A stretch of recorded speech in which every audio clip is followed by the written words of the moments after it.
और मेरे सामने बैठे हुए बहुत ही श्रेष्ठ कार्यकर्ता, ये चुनाव जो है ये भारतीय जनता पार्टी प्रदेश में तीसरी बार हाईटेक लगाने का निकाली है। तो मोदी जी ने हाईटेक लगाई, प्रदेश में भी हाईटेक लगानी है। तीसरी बार नायब सैनिक को मुख्यमंत्री बनाना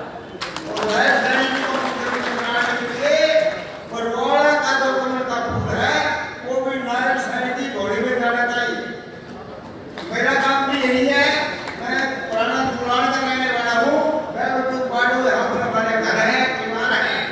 मैं भी अपनी तरफ से पूरी कोशिश करूंगा और आपसे भी निवेदन करता हूँ, एक दिन एक दिन सारा काम काज छोड़ करके बरवाड़ा की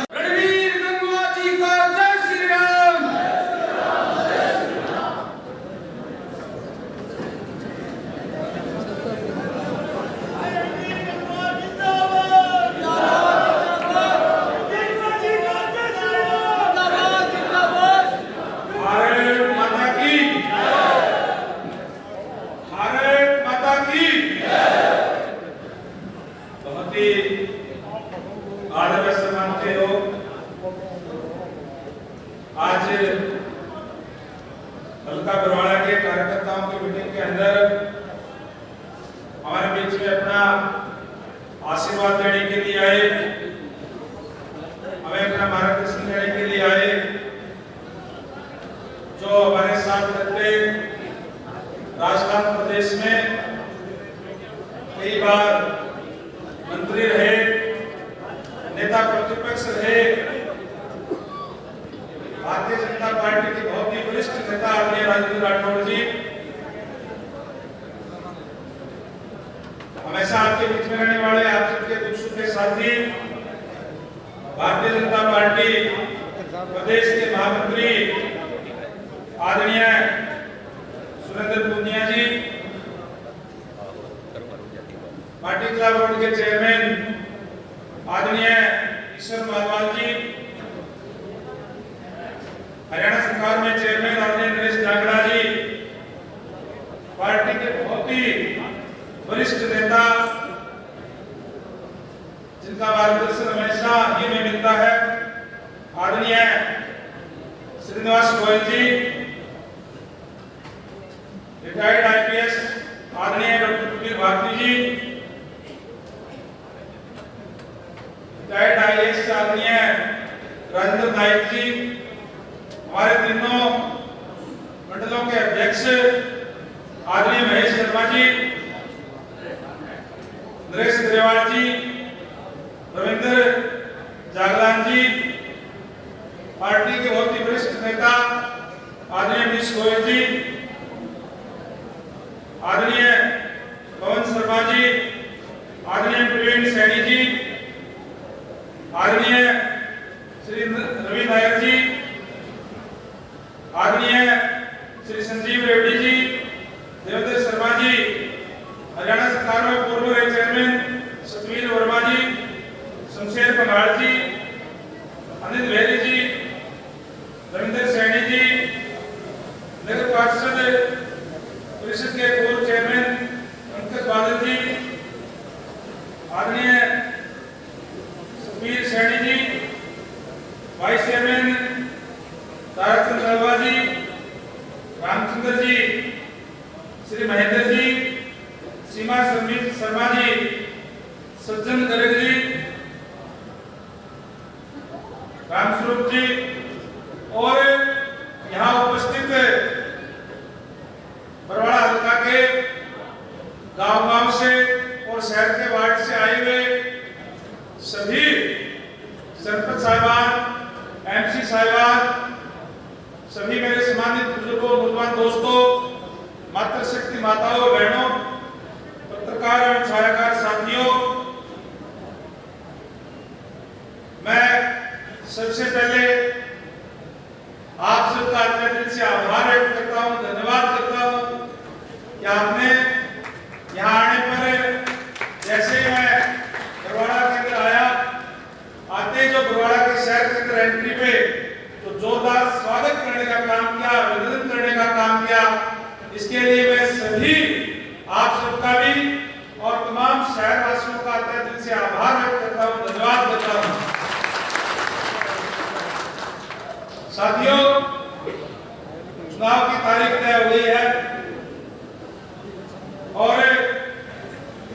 इस चुनाव के अंदर आपके बीच में शीर्ष नेतृत्व में कमल का फूल दे करके भेजा है।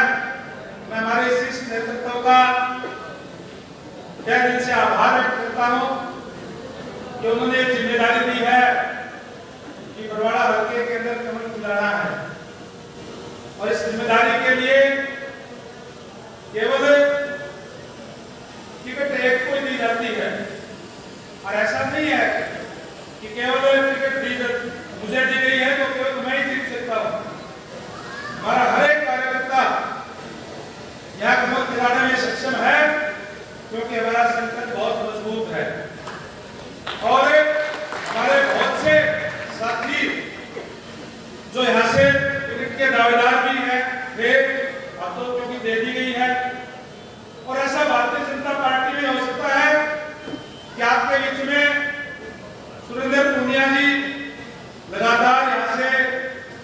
चुनाव जिन्होंने लड़ा हमेशा आपके बीच में रहते हैं, और इन्होंने स्वयं आकर के आपसे अपील करने का काम ही किया है और मुझे ये कहा कि गंगा जी आप आ जाओ, चिंता मत करो, और तमाम कार्यकर्ता साथी मिलकर के कंधे से कंधा मिला करके आपके साथ चलेंगे। और सभी जितने भी हमारे बीच में जो चाहे वो प्रार्थी थे, जो उम्मीद कर रहे थे टिकट मिलनी चाहिए, पार्टी के सीनियर साथी सभी के सभी आज एकजुट होकर के और इस चुनाव के अंदर लगे हुए हैं।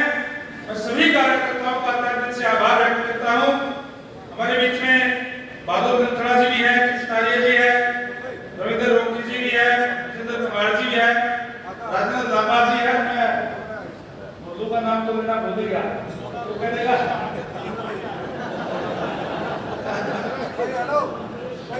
अरे बहुत ही सीनियर नेता है भाई मुर्दू जी, जिन्होंने आपके सामने सारी बातें रखी। साथियों में तो केवल आपसे एक ही गुजारिश करूंगा कि आप सारे साथी एकजुट होकर के, और जब चुनाव में हम लड़ेंगे तो कोई भी ताकत आप लोगों के सामने टिक नहीं सकती है। और बीच में भाई गुड्डू जी है, और मैंने तो पहले लगातार नड़वा हल्का से चुनाव लड़े हैं, और नड़वा हल्का के अंदर भी कोई साधारण लोगों के सामने चुनाव नहीं लड़े, चाहे वो प्रदेश के मुख्यमंत्री तक भी रहे हो, वित्त मंत्री रहे, फाइनेंस मिनिस्टर भी और गृह मंत्री भी रहे, वो लोग सामने चुनाव लड़ रहे थे। मैं तो एक साधारण कार्यकर्ता था, लेकिन केवल चुनाव मैंने नहीं लड़ा, सभी कार्यकर्ताओं ने एकजुट होकर के चुनाव लड़ा, तो चुनाव के अंदर जीत हासिल हुई। इसी तरीके से मैं आप लोगों से गुजारिश और विनती करूंगा कि हम एकजुट होकर के जिस तरीके से आज पूरे प्रदेश के अंदर जो माहौल बना हुआ है वो भारतीय जनता पार्टी के पक्ष में है, क्योंकि 10 साल से जिस तरीके से भारतीय जनता पार्टी ने जिस ट्रांसपेरेंसी के साथ सरकार चलाने का काम किया, पहले आदरणीय मनोहर लाल जी ने युवाओं के अंदर एक विश्वास पैदा करने का काम किया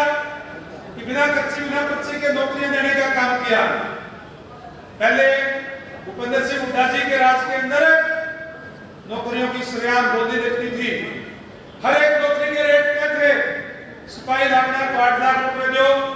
मास्टर लगना है तो 10 लाख दो, लेक्चरर लगना है तो 15 लाख रुपए दो। इस तरीके से अलग अलग रेट फिक्स थे, और युवाओं के अंदर बड़ी चिंता थी। युवा पढ़ने से भी अपने रास्ते से भी भटक गया था, क्योंकि वो सोचता था कि मैं पढ़ तो लूंगा, लेकिन मेरे माँ बाप के पास पैसा नहीं है,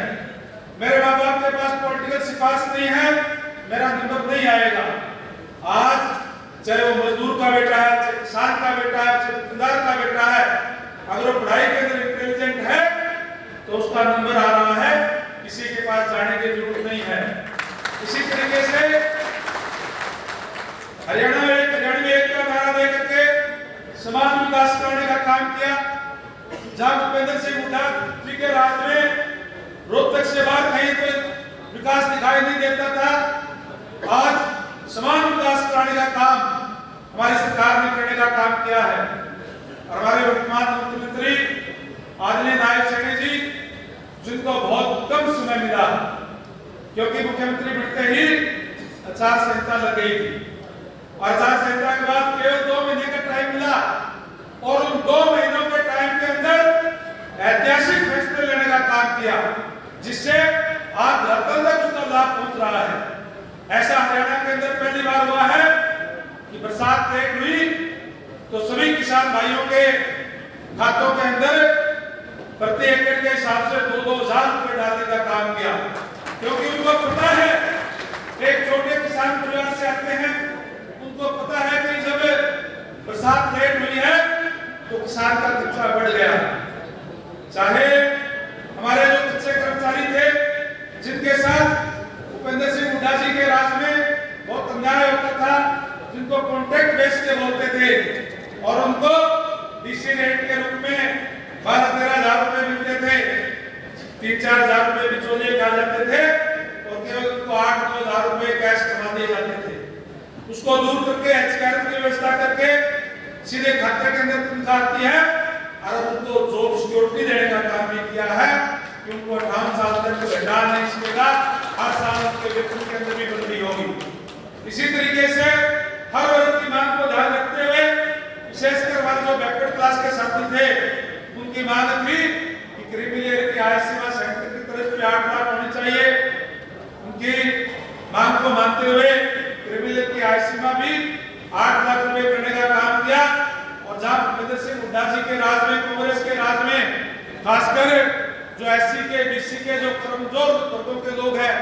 उन बच्चों के साथ अन्याय होता था, क्योंकि उनके पास ना पैसा होता था ना पॉलिटिकल सिफारिश होती थी,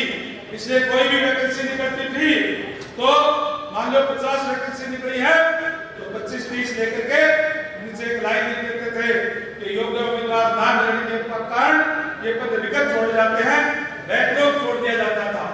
माननीय मुख्यमंत्री नायब सेठी जी ने घोषणा की कि जो समय में न्याय हुआ उसकी भी भरपाई करने का काम करेंगे, बैकलॉग को भी पूरा करने का काम करेंगे।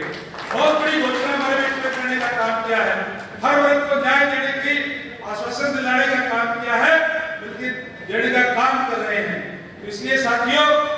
मैं आपसे एक बात कहूंगा कि कांग्रेस के लोग आपके बीच में आएंगे, तरह तरह की बात आपके बीच में करेंगे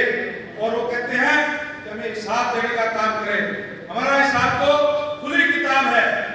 पूरे हरियाणा प्रदेश का समान विकास करने का काम किया, युवाओं के साथ न्याय करने का काम किया। हरियाणा प्रदेश एक ऐसा प्रदेश है जिसके अंदर सारी की सारी फसलें एमएसपी में खरीदी जा रही है और कोई भी प्रदेश ऐसा नहीं, चाहे हमारे साथ पंजाब है, चाहे राजस्थान है, चाहे दूसरे स्टेट है, केवल हरियाणा प्रदेश के अंदर खरीदी जा रही है और आज हर जिला हाईवे के साथ जोड़ दिया गया है। आप सारी चीजें हम देख रहे हैं,